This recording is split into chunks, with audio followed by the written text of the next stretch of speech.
Janković na novi centar šut. Ljubo Puljić će to izbaciti iz kaznenog prostora. A hoće biti 11-terac.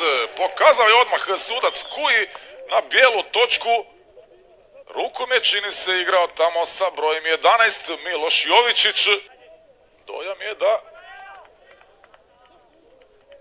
barem iz onoga kuta, da je možda mrvicu i požurio nizozemski sudac, međutim nema promjene odluke. Ima kaznenog udarca za Srbiju. Dana je faza utakmice, tek je 6. minuta, već je Srbija dobila najbolju moguću priliku nakon ove male neopreznosti Miloša Jovičića u kaznenom prostoru. Cvetković protiv Rajića, Cvetković puca i pogađa. Mihajlo Cvetković, Srbija vodi od 6. minute u Karlovcu.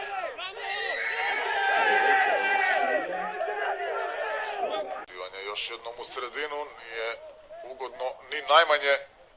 Popović došao do lopte, Popović će pucati, evo pogotka za 2:0 za Srbiju u 35. minuti.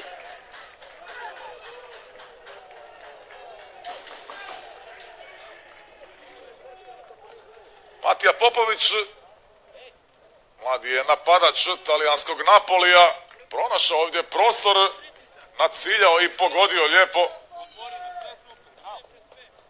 Desetka srpske U19 reprezentacije nije mogao ništa osim tu loptu pogledom ispratiti u svoju mrežu Antonio Rajić.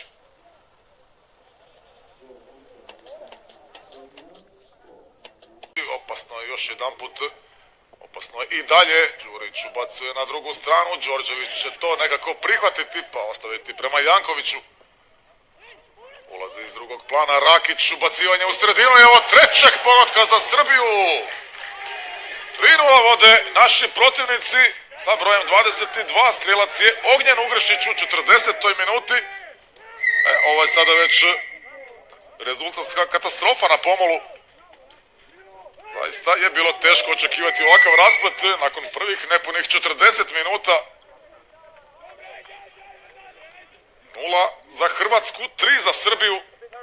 Nakon Cvetkovića i Popovića u strijelte se upisao i Ugrešić i to vrlo efektno, vrlo lijepo.